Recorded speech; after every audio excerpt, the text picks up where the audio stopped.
तो अगर मैं गुस्से में खाना पका रहा हूँ तो उसका इम्पैक्ट खाने वाले पे भी पड़ेगा। यस। ओह, आप कभी ट्राई करके देख लेना, एक्सपेरिमेंट करके देख लेना। अगर कोई गुस्से में खाना बनाता है तो खाने वाले को भी थोड़े समय के बाद अचानक इरिटेशन एक्सपीरियंस होनी शुरू हो जाएंगे और उसको पता भी नहीं चलेगा। ये होता है।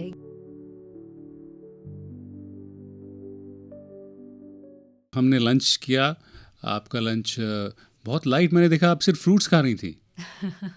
आप सिर्फ यही, आपकी डाइट सिर्फ फ्रूट्स हैं?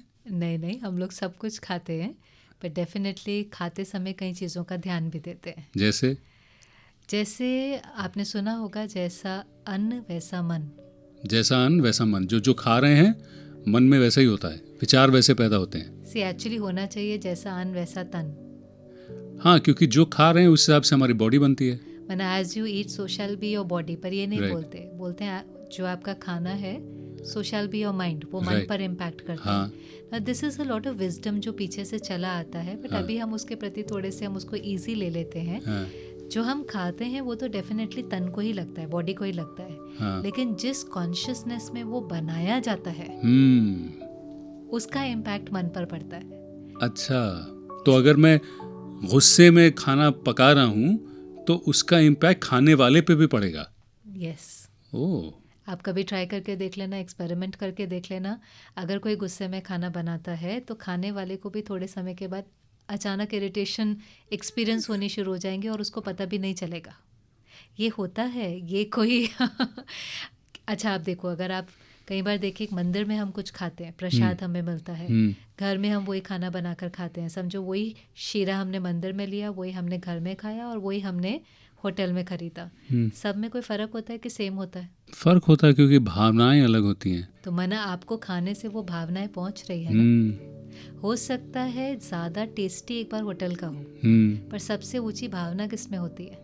जो मंदिर मस्जिद दरगाह पे मिली हो। इसलिए वो थोड़ा सा भी होता है, लेकिन आप कहेंगे नहीं, ये सबके साथ मुझे हाँ, बांट करके खाना है। बिल्कुल। हाँ, थोड़ा भी होगा, लेकिन आपके अंदर हाँ, जो थॉट प्रोसेस होता है वो सबको देना है। सबको देना है, बीमार को भी देना है। इसके अंदर बहुत हाई एनर्जी, आपको ऐसा लगता है नहीं ये मैं घर ले जाऊँ, अमृत घर ले जाऊँ। क्यों? क्योंकि मंदिर में जब किसी ने खाना बनाया होता है तो वो कहता है ये खाना बनेगा, पहले तो उसकी कॉन्शियसनेस बहुत हाई होती है। वो श्रद्धा भाव से बनाई उसने। अब वो ज़्यादा बोलेंगे भी नहीं, वो चुप रहेंगे, वो भगवान की याद में वो फूल की माला भी बना रहे होंगे ना मंदिर में, तो वो सोचते नहीं मुझे ये भगवान की याद में बनाना है तो ही ये जमा होगा। इतना केयरफुल वो होते हैं उस चीज़ के लिए। कहीं लंगर बनता है, कहीं बनता है, सिंपल खाना होगा। हाँ, खाना बहुत सिंपल होगा, लेकिन वो इस कॉन्शियसनेस में बनाया जाता है कि ये पहले तो खाना बनेगा, भगवान को इसका भोग लगेगा और फिर सबको ये प्रसाद के रूप में बटेगा।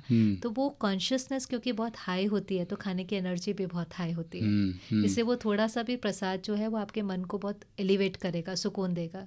ऐसे ही घर में भी जो खाना बनता है वो भी माँ जब बनाती है तो वो एक इंग्रेडिएंट और डालती है जो हमें पता नहीं चलता। इंग्रेडिएंट प्यार। जी, इसलिए हर एक कोई कहता है घर का खाना, घर का खाना। वो घर का खाना क्यों? क्योंकि वो सिर्फ खाना नहीं था।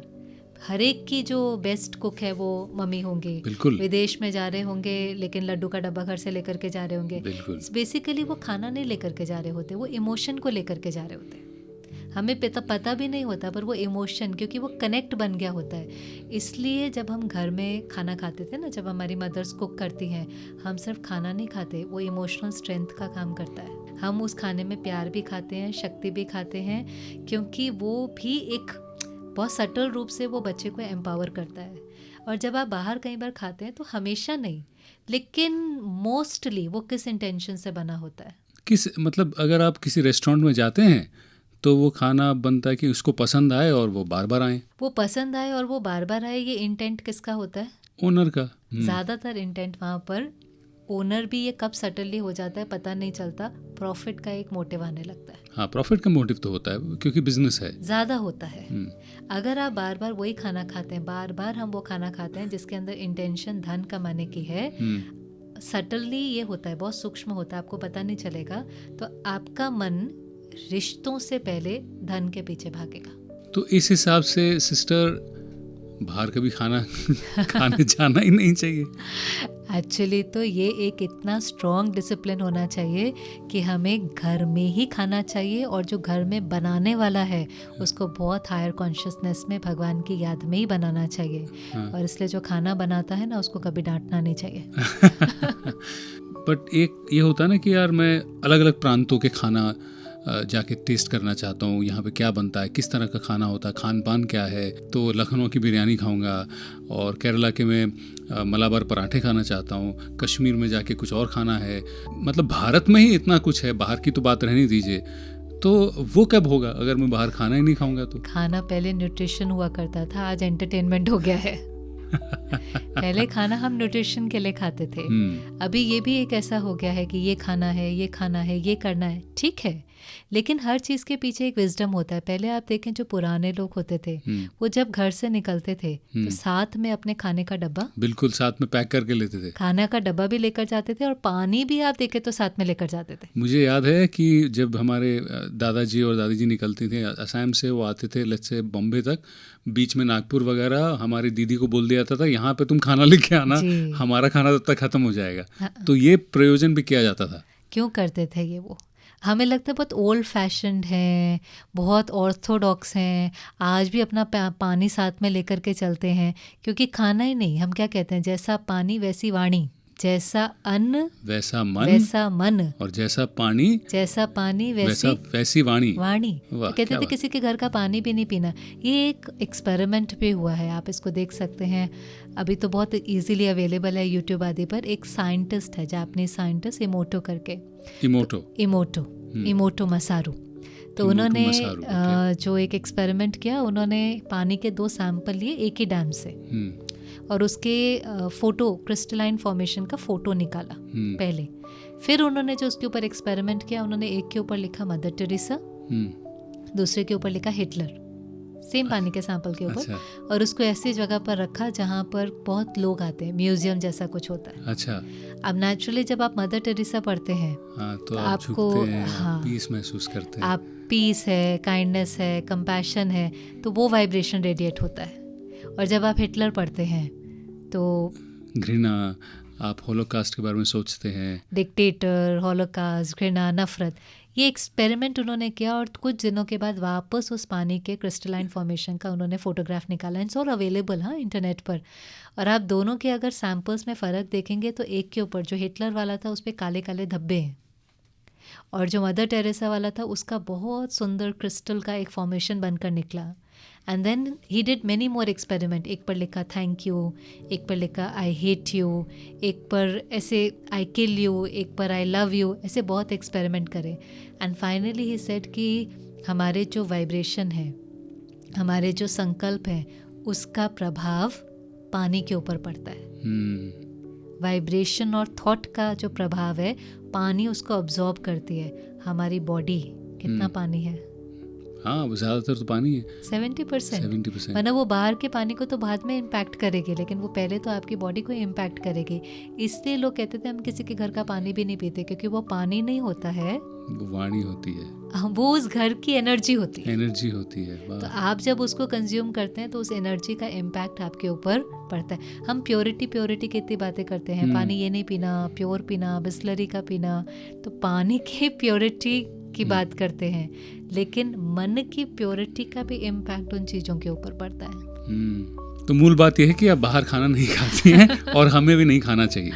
मूल बात यह है कि हमें डिसाइड करना है कि हमारी प्रायोरिटी सिर्फ टेस्ट है, कि हमारी प्रायोरिटी हमारी मन की हेल्थ है।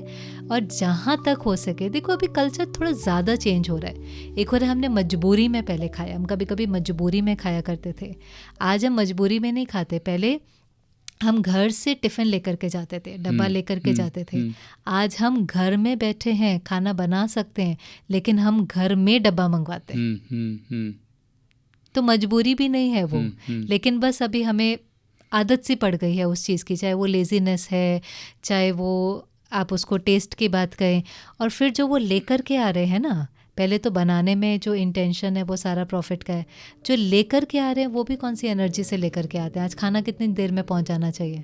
20-30 मिनट में। ये भी कोई अच्छा तरीका नहीं है, वो जल्दबाजी में ला रहा है। कितनी जल्दी, आज आप अगर देखो तो सड़क पर सबसे ज़्यादा फास्ट कौन चला रहे होते हैं? सही बात है। तो ये भी तो उनके ऊपर एक प्रेशर जैसा ही तो है ना, स्ट्रेस में। अगर इतनी देर में नहीं पहुंचा तो खाना फ्री है या इतना है, तो वो व्यक्ति की मन की स्थिति क्या होगी, कई बार आप सोचो। तो उसकी मन की स्थिति किस में, वो वाइब्रेशन कहाँ सारा का सारा जाएगा। पहले कोई खाना बनाता था, कहते थे प्यार से बनाओ, आराम से बनाओ, भजन चलाते हुए बनाओ।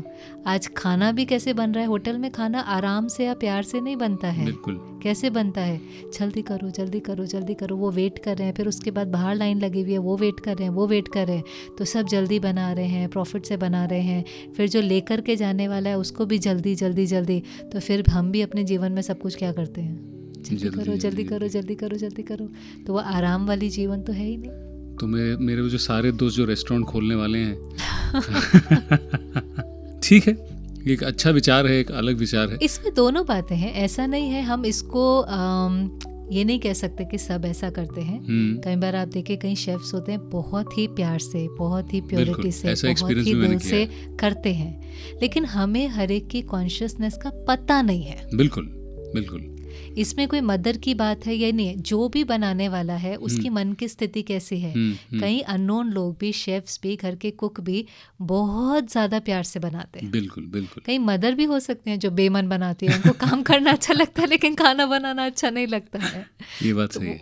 डिपेंड करता है, ये मदर की बात नहीं है, ये मंदिर की बात नहीं है, डिपेंड करता है जो भी बनाने वाला है उसकी मन की स्थिति कैसी है। आप कभी किचन में जाकर के देखा करो किसी के भी, ज़्यादातर आपको क्या लगता है जो वहाँ बनाने वाले होते हैं, होटल आदि से जो लोग आए होते हैं, उनकी मन की स्थिति कैसी होती है? रोज़गार के लिए कर रहे होते हैं, या घर पैसे भेजने हैं, या कुछ दुख है। ये स्थिति बहुतों की होती है जो अंदर किचन में काम करने वाले होते हैं। चलो सबकी नहीं होगी, उसमें से बहुतों का एडिक्शंस भी बहुत होते हैं, क्योंकि नेचुरली वो अपने घर से दूर होते हैं और त्योहारों पर भी नहीं जा पाते। त्योहारों पर जब सब सेलिब्रेट कर रहे होते हैं तो उनको सबसे ज़्यादा काम करना पड़ता है, सबसे लेट तक चलता है।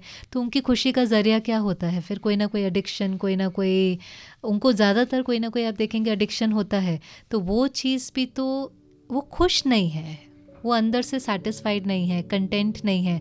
जैसे आपने कहा सारा दिन मजबूरी से कर रहे हैं, तो वो वाइब्रेशन खाने को इम्पैक्ट तो करेगा ना। So it doesn't mean restaurant, doesn't mean घर, इट मीन्स जो बनाने वाला है वो जितनी हायर कॉन्शियसनेस में होगा, खाने वाले को कुछ नहीं करना, उसका मन अपने आप शक्तिशाली होता जाएगा। इसलिए घर में हमें जब कुछ आपने पता नहीं नोट किया होगा, जैसे आपको कुछ दिल होती थी खाने के लिए, तो अंदर किचन में नहीं होगा पर मम्मी की प्लेट में होगा, तो वो एकदम क्या कहती है, नहीं नहीं मेरा मन नहीं है, मेरा पेट भर गया, आप ले लो आप ले लो। होता है ऐसा कि नहीं? मेरा बहुत बार। अभी आपका अचानक पेट कैसे भर गया?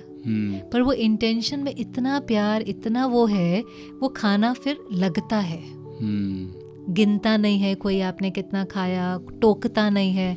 अभी वो कोई बनाने वाला है तो कहता है रोज तो एक रोटी खाते हैं, आज क्या है जिनको दो क्यों खानी है?